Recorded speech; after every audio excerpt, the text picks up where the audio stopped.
it's fine. Yeah, so I think we're just about to go live. Oh, we are live, in fact. So I just pressing buttons, looking gormless, the usual. So yeah, this is Elizabeth Byland world. So say hello. Hello. Hi world. Hello. Hi Emma. I'm not used to calling you by your name. I'm used to calling you EB. I should have renamed myself. And yeah. Should I do that? Do I need to do that? No, we should both do that because we are both EBs. So you know, EB squared. Let's do it. This is EB times 2. Yes. Yes. This is what happens when 2 EBs come together. It's going to be magic, pure magic right now. It's so cool. Yeah, so thank you for joining me today, EB, and we're just going to have a little play, and I'm going to press my random word generator. Okay. And let me random. Ooh, reconcile is the word, the first word that I saw on that list. Reconcile. Okay. So reconcile. And oh, I better put my timer on. Oh yeah. Great. So professional.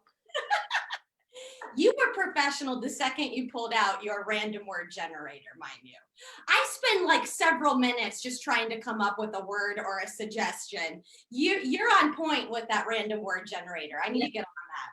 Yeah. The internet's so handy, isn't it? Thanks, internet. Thanks, Dr. Google. Awesome. Okay, cool. So I'm going to press the timer, and reconcile is our word.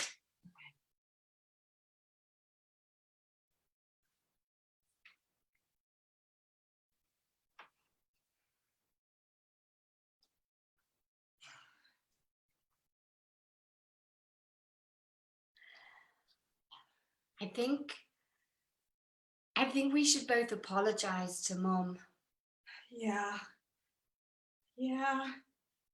we definitely should. She's been slamming stuff around in the room for the last 5 minutes to clearly communicate to both of us that she's really upset. She's really upset.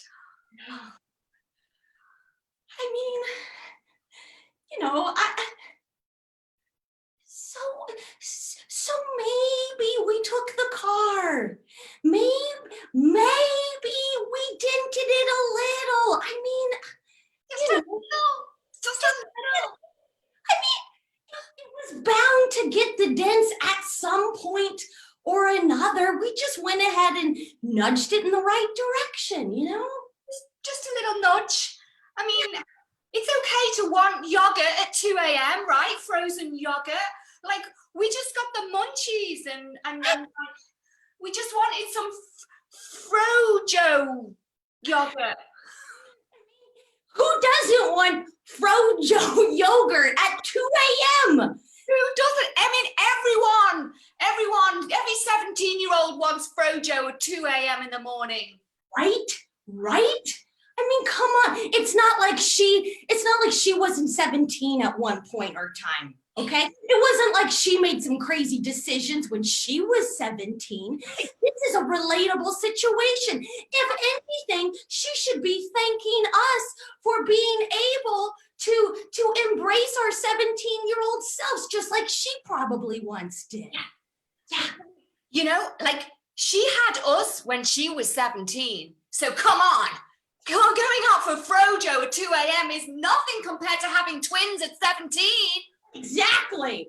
I mean, the kind of responsibility that we carried last night when we decided to venture out into the city at 17 to get frozen yogurt. Yes. I mean, come on. We wore our seatbelts and everything. We looked both ways. when we were crossing through the intersections, we stopped at every single stop sign for 3 seconds. Exactly. I mean, we were following the highway code. We weren't getting drunk at parties, giving birth to twins 9 months later. Right, that's right. We were not getting drunk at parties.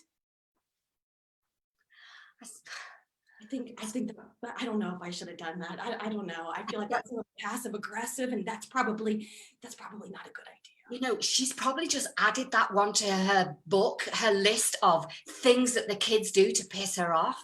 I mean, yes, we've crashed the car, and now we've yelled at her in a judgmental manner through the living room wall. I mean, that's in the book. Yeah, that's definitely in the book. And see, this is the thing, right? This is the thing. I get so impulsive, and you do such a good job of making sure that, like, you do the right thing. You know what I mean? And like, your name does not have nearly as many tallies in her book as mine. But I can't control my emotions. That's the thing. She makes me so angry. I know, but you two are very similar. You're both very impulsive. But hey, you know what, EB? Yes. I will take some for the team. Like, I know that your name, I mean, EB1 is in that list, way more than EB2. But I just think I'll take some for you. Like that, when you didn't take out the bins last week, I'll take that for you. I'll take it. You would do that for me? Yeah. I can't let you do it, though. I can't let you do that. I cannot let you go down like this, because you know what happens if we get our tallies to 10, right? If we finally reach 10 tallies, you know what that means? I hate it when you tell me, but yes, tell me. It means that we're gonna have to stay at home an extra year instead of moving out. That means that we're gonna have to deal with this bullshit a whole other year, and I can't do that. I got my whole life ahead of me. You got your life ahead of me. We can't do this. We need out. Much as we love her, but we do need out. We need to spread our wings. The EBs need to fly, But see, this is just it, though, right? Maybe you need to spread your wings. Maybe it's you that needs to fly. Me? I mean, I was the one that was driving last night. I mean, and you did say, hey, maybe this isn't a good idea, going to frozen yogurt. You're so responsible. And I did tell you to slow down as we approached the Frojo parking lot. I mean, you were approaching a little bit too fast, EB, and that's, you didn't see the truck. Didn't see it. And if you were driving, you would have seen it. I would have been slower. You have such a lead foot. Just like Mom. God damn it. Lead feet have their advantage. I mean, you don't have a lead foot. You can dance. You can boogie, and me and Mom can't, but lead feet are handy for slowing the heck down when you're approaching a Frojo car park. You're right. Listen, as my twin sister, you know that I love you, and you know that I would do anything for you. Over the years, you've taken the blame for so many things. Yes. But I keep making silly, ridiculous decisions. And now maybe it's time that I finally own up to those decisions. I'm gonna walk into Mom's room. I'm gonna tell her that it was all me. I'm gonna let her go ahead and give me 10 dashes on the bad list. You're gonna take 10 tallies? I'm gonna take 10 tallies because I want you to go out there into the world. I want you to fly, sis. I want you to get all the frozen yogurt and make all the crazy ass decisions at 17 that you possibly can. Listen, EB, I love you, but I don't know if I can. I just can't reconcile. I can't reconcile this. Like, we just have to do this together. Like, there's no There's no split between us. You know, you're EB1, I'm EB2. We're gonna take this tally together. Right. And if we do, when we do, get out there into the real world, we're gonna go together. We're gonna go together, because I couldn't handle leaving you behind with Mom and her tally sheet. True. And it's like we always say, you know, our mantra. Oh yes. When we walk together, we're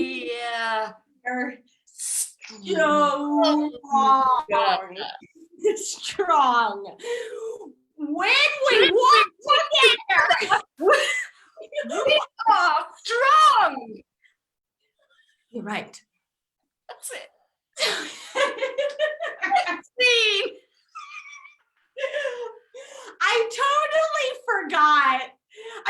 forgot though that we started the scene with talking about the fact that we did wreck the car. We did dent the car. I totally forgot that had happened after we were talking about how safe we were when we were driving. I'm so thankful, Emma, that you brought that back to mentioning that we did hit a truck. And I was like, oh yeah, that's right, because there's dents in the car, of course. That was so fun. And it made total sense that we were EB and EB and we were twins, you know what I mean? I loved that detail so much. I loved it. I also really enjoyed the idea that like we have to confront Mom together. You know, we're gonna walk in there and we're gonna be in this now together. Go out into the world together. I love it. And thank you for that beautiful gift at the end there, where it's like we have our motto, and I was like, oh, here we go. It's unison, or it's one word at a time. Either way, it's a game within a game. Love it. That's right. Yes. I always enjoy any time that like the games within the game can kind of like, organically like creep into a scene, because there's just so much delight in those moments, where like you and your scene partner or your team are like, oh yeah, here we go. I love that. That's like one of the best things. I love doing that. Yeah. And for me, those moments are like this beautiful blend between short form and long form, because I do both and I love both, and I get different things from short form and long form, but I just love those moments where there's just a blend, between both forms, and also it cuts out that binary vision that we have. Like a lot of improvisers, we do have a binary idea of short form is over here, long form is over here, but actually they're kind of like, they just bleed into each other, and they feed into each other. And when you find those games within the games, for me, that's like a perfect example of like my two favorite things coming together, short and long form, boom, right in the same moment. 100%. And you know what? I will also just shout out to my good friends at Queen City Comedy, because for the longest time, I was a long form junkie. Like long form is all I'm gonna do. That's what I was trained in, and to the point where short form genuinely like scared me. Like I had created like this like stage fright of doing short form, because I don't know, I just imagined short form to be, something that was, you gotta quickly get to the thing and get all the specific details out right away, and then also deal with the rules of the game, and just like overwhelmed myself with some sort of preconceived notion. But when I was in Charlotte with Queen City, I was playing with Now Are the Foxes, and at the time they were doing a lot of short form, and they were so kind and they were so supportive, because they had reminded me that really you're doing short form still though with long form sensibility, right? It's still about the relationship. It's still about developing, this scene based on the environment and what we want, what we're doing. And they will kind of, sort of organically reveal themselves, the details will. And so once when I really embraced that, I thought, oh, this is like, they go just like hand in hand, it's like holy matrimony of short form and long form into a little delicious cake of improv bliss. They're twins. They're twins. They're twins. Cool. And so how long ago did you start improvising? Like, how did you get into improv? Oh, it's okay. So I'll keep this real brief. So I actually grew up as a gymnast. So I was doing competitive gymnastics. I thought that I was going to go to the Olympics, and then of course that was not happening. No, that was not in my cards. So I began doing speech and drama at my high school, and I had a lovely speech and drama teacher, Mrs. Maston, and she was a former performer from Second City. And so our speech and drama class in high school was, a lot of improv. Wow. And I just sunk my teeth in, and I knew from my first class that like, this was it. Yeah. I had found something else that gave me just as much, joy and satisfaction as like flipping around did, which I know sounds weird, but I mean, truly, right? Like it's, you go into a scene and you don't know where it's going to go. And, I don't know, sometimes you do feel a little upside down in this weird metaphorical way. And so I just found myself craving it every single day. And so, so I went to college, got my BFA in acting, did improv in college, moved to Chicago, trained at IO Chicago, and then went to grad school for performing arts, and then moved to Charlotte. And now I'm in Richmond, Virginia. It's crazy. Wow. Yeah. So you performed did you also teach at Queen City as well? Yeah. Yes.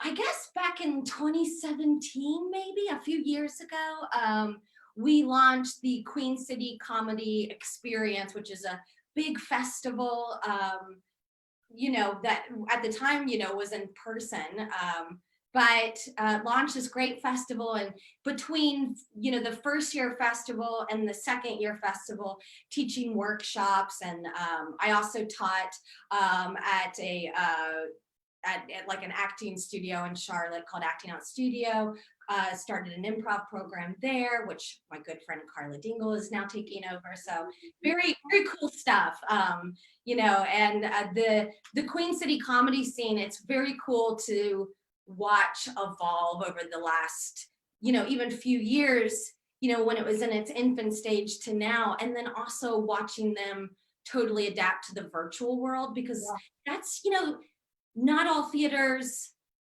have been able to really like latch on to that just yet, or kind of find their footing with it. So, it's cool because that's what improv is about, right? Is embracing this uncertainty, but also it's about connecting with people and bringing people. Yeah. I mean, this is the whole thing about like that.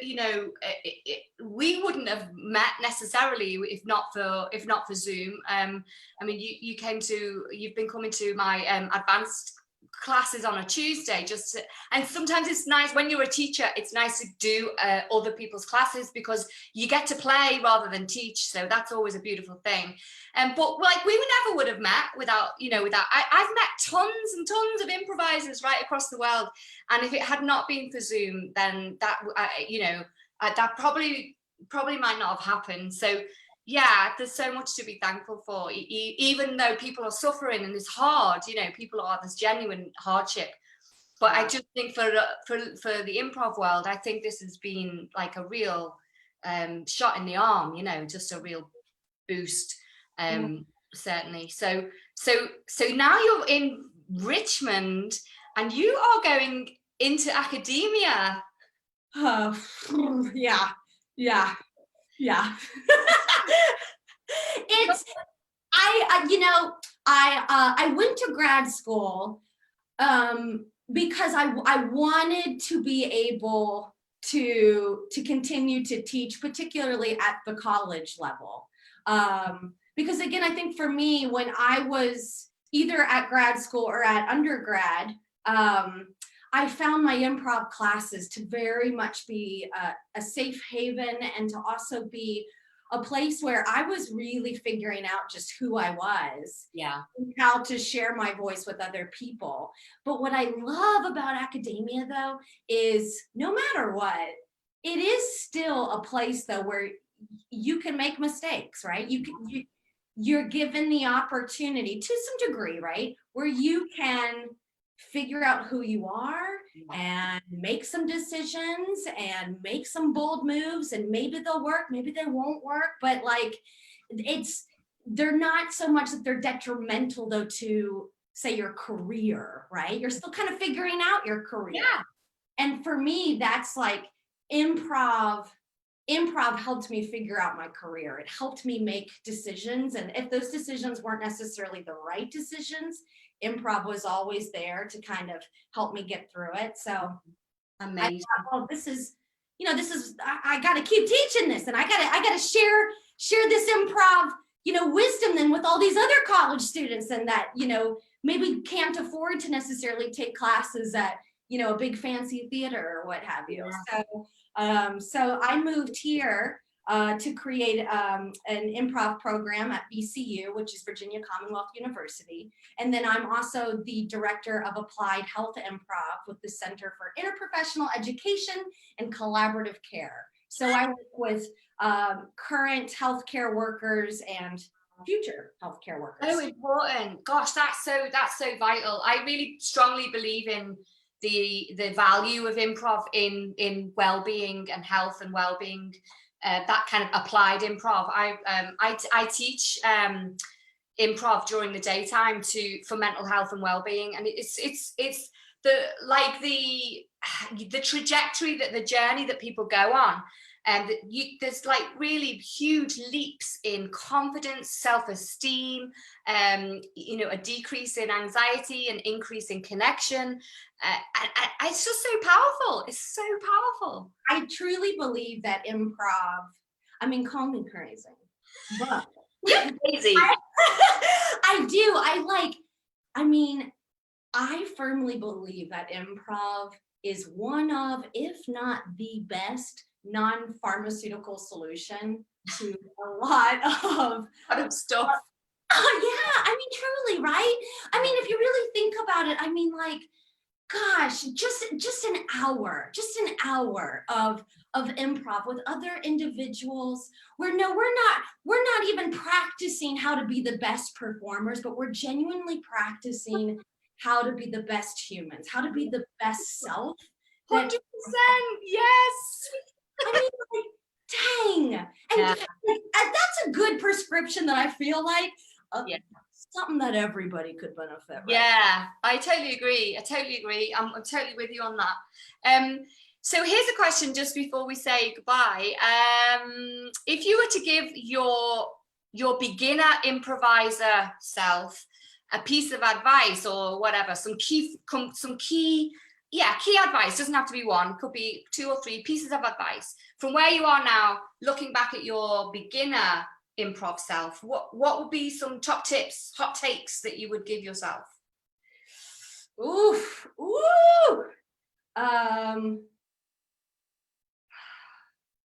A few.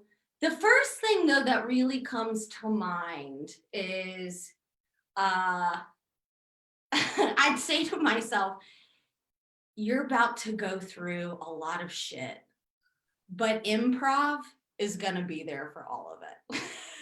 Like, improv genuinely saved me from like so many trials and tribulations, like really, like, not to get too heavy or anything, but I mean, I was really struggling at one point in my life because my dad had gotten really sick. And he was in and out of skilled nursing facilities. And there was a point when I had no creative drive to do anything, particularly improv.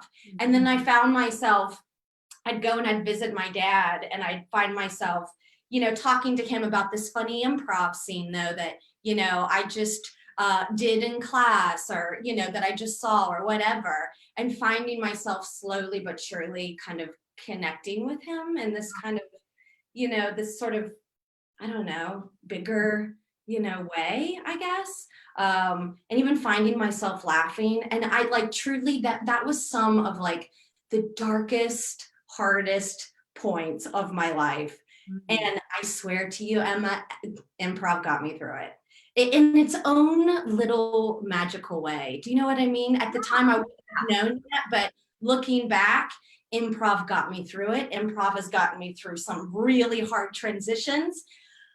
I'm just improv is my language. It is my church. It is the thing that literally gets me up out of bed, gets me through a pandemic. Yes. Do you know what I mean? Yeah, a lot of people have said the similar to me, it's got them through the lockdown. And yeah.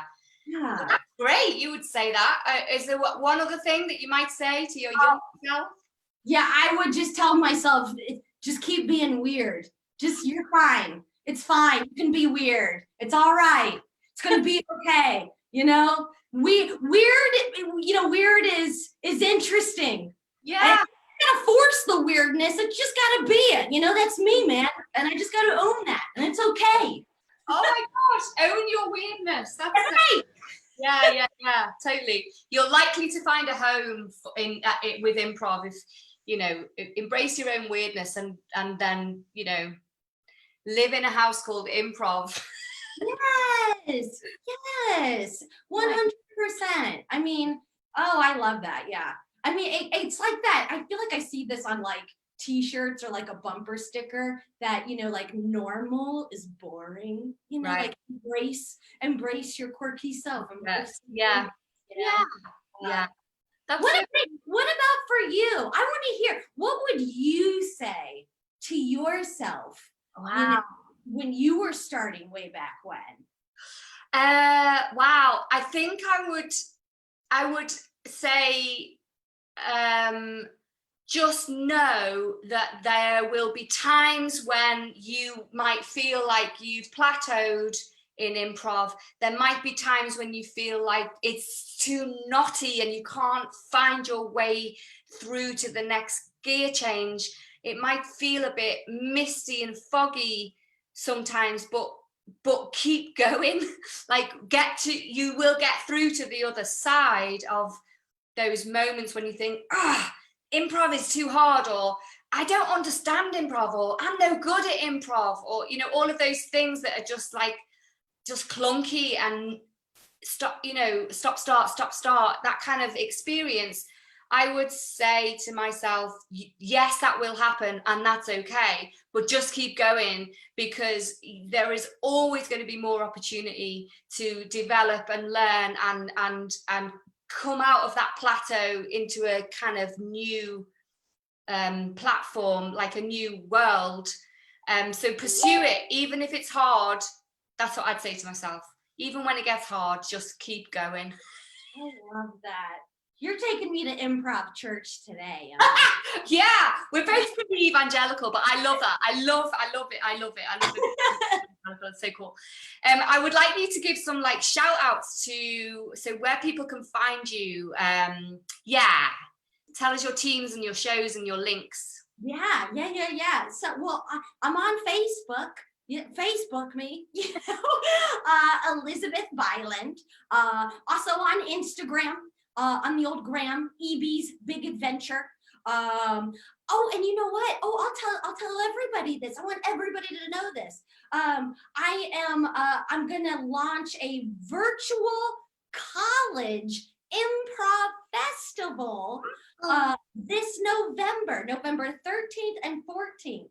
So I've reached out to some college improv teams that I know that are kind of here in our region. But Emma and everybody else, if you have a college improv team, if you know of a college improv team, please let me know. I want them to join us for our virtual college improv festival. And the whole point, right, is like why any of us are doing this over Zoom, right? To connect with other people. But I feel like particularly our college students right now, as they are dealing with, again, like things just kind of being tossed upside down and going from in person to now virtual learning or vice versa. It's just, I think it's hard. So I want them to keep hanging in there and keep connecting, particularly with teams that maybe they wouldn't normally play with or normally know even existed. Yeah, that's so cool. So if anyone is in a college team, the best way to get in touch with you is, can they connect with you on Facebook, Elizabeth Byland, or? Yeah, connect with me on Facebook, Instagram me, or just shoot me an email. My email is it's my full name, Elizabeth Byland. So ELIZABYLAND@gmail.com. That's way too long. I need to figure that out. It's fine. That's so cool. Okay. Well, I will say goodbye to the world. We're going to go off live, but we'll say to our privately, separately. But thank you, Evie, for joining us. Thank you, Emma, and thanks for everyone for hanging out and watching. Have a great one, everybody. Cha cha cha cha cha cha. Bye.